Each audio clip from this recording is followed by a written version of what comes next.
최근 리플이 비상장 주식 매각을 통해서 5억 달러, 우리 돈으로 7,340억 원 규모의 자금을 유치했습니다. 이 자금을 끌어오면서 리플은 기업 가치 400억 달러, 약 58조 원에 달하는 평가를 받았는데요.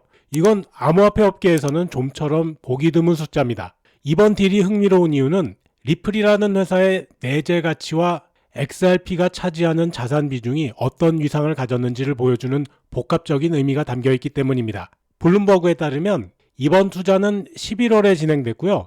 참여한 투자자들을 보면 결코 가볍지 않습니다. 시타델 증권, 브레반 하워드, 갤럭시 디지털, 판테라 캐피털 같은 월가의 쟁쟁한 메이저 투자자들이 이름을 올렸습니다. 더 흥미로운 부분은 투자 조건인데요. 이들은 4년 후에 리플의 지분을 되팔 수 있는 권리를 확보했고요. 그 사이 최대 연 25%의 이익률을 보장받는 구조로 계약이 이루어졌습니다. 단순 계산만 해도 매년 5천만 달러의 이자, 4년이면 2억 달러에 달하는 비용이 리플에 발생합니다. 조기 환매를 선택하면 부담은 더 커지고요. 투자자 입장에서는 거의 완벽한 조건입니다. 하방은 보장 수익률로 보호받고 상방은 혹시 상장이라도 하게 되면 추가로 천문학적인 수익을 얻게 되니까요. 자, 그럼 여기서 질문이 생깁니다. 리플은 왜 이런 조건을 받아들였을까요? 첫 번째 배경은 내부 유동성 문제 때문입니다. 리플은 작년 1월과 올해 6월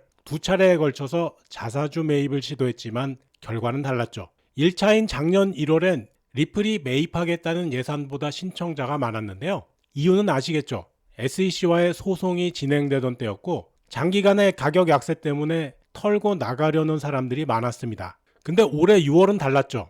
역대 최대 금액이었던 10억 달러어치를 사들이겠다고 발표했는데도 SEC 소송이 거의 해결된 상황이었기 때문에 주주들이 오히려 매도를 거부한 거죠. 그리고 보아하니까 리플이 공격적인 M&A로 사업도 확장하겠다. IPO 기대감도 커지고 하니까 그냥 들고 있는 게 낫겠다고 생각한 거죠.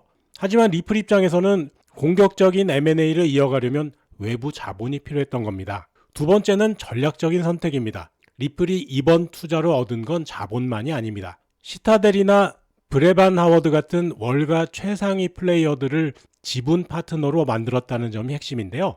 이들은 앞으로 규제 로비나 대형 은행들과의 파트너십 협상, 나아가서는 리플랩스가 상장을 할 때 강력한 우군이 될 겁니다. 7억 달러 이상의 재무 비용으로 월가의 영향력을 구매한 셈이죠. 세 번째는 신호효과입니다. 월가 기관들이 구조화된 계약까지 체결하면서 투자를 했다는 건 리플의 비즈니스 모델과 실행력을 검증했다는 의미입니다. 이로써 400억 달러 가치를 리플은 공식적으로 인정받는 효과를 만들어낸 거죠.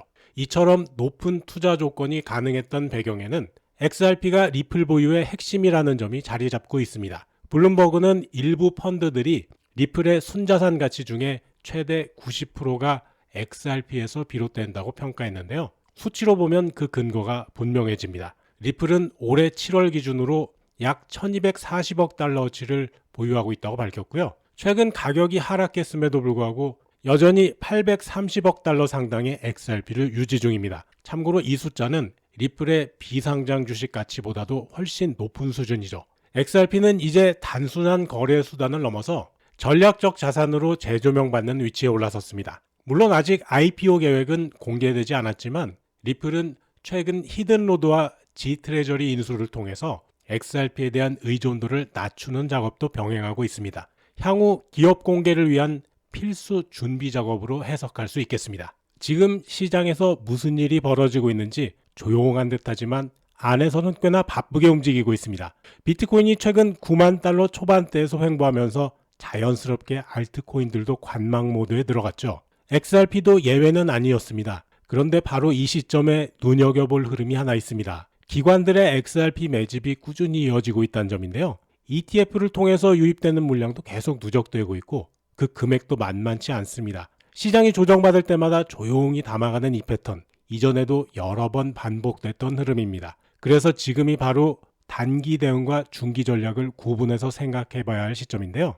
내일 밤 FOMC 회의 전까지 흐름만 보면 큰 방향성이 나타나기보다는 박스권 내에서 움직일 가능성이 큽니다. 구체적으로 말씀드리면 위쪽으로는 3,156원 저항선을 돌파하려는 시도가 계속될 테고요.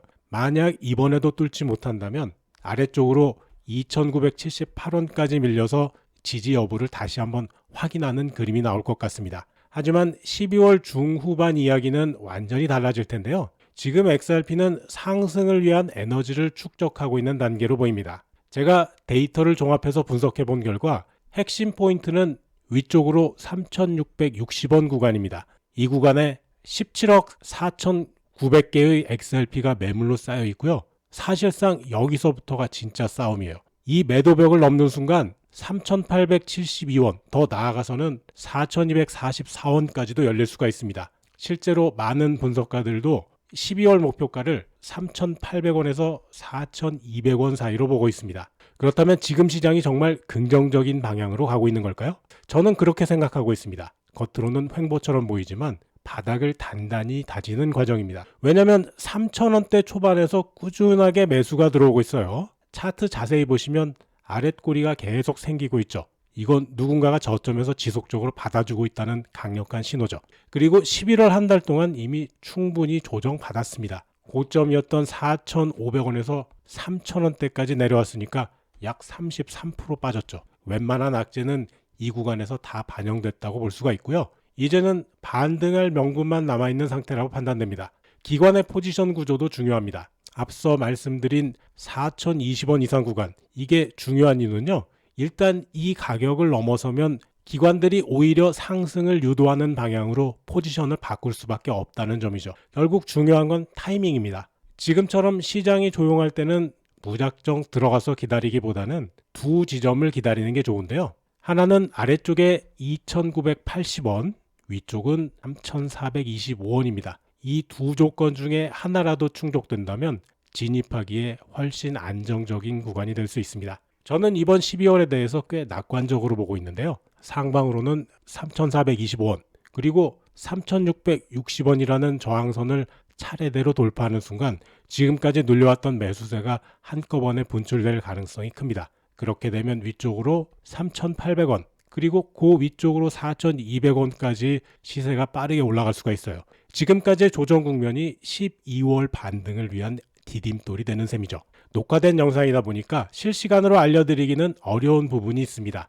테마 종목이 궁금하시거나 갖고 계신 종목들 언제 어떻게 대응해야 될지 잘 모르시겠다면 제가 거의 소통방에 연결돼 있으니까요. 들어오셔서 1대1로 물어보시면 되겠습니다. 영상 준비하고 녹음하는 시간 아니라면 웬만하면 답변 드립니다. 지금 시간 우리 소통방에서는 메탈 저점에서 매수해서 13% 수익 중인데요. 아직 저희 소통방에 가입 안 하신 분들은 영상 하단에 수익남과 함께 부자되기 링크가 있습니다. 링크 누르면 나오는 이 양식에서 맨 위쪽에 보이는 실시간 소통방 입장 체크하시고 아래쪽 빈칸에 연락받으실 핸드폰 번호 남겨주시면 제가 확인하는 대로 바로 연락드리겠습니다. 오늘 영상은 여기까지입니다. 시청해주셔서 감사하고요. 제 영상이 도움되셨다면 구독, 좋아요, 영상 알림 설정 꾹 눌러주세요. 여러분과 평생 함께 하겠습니다.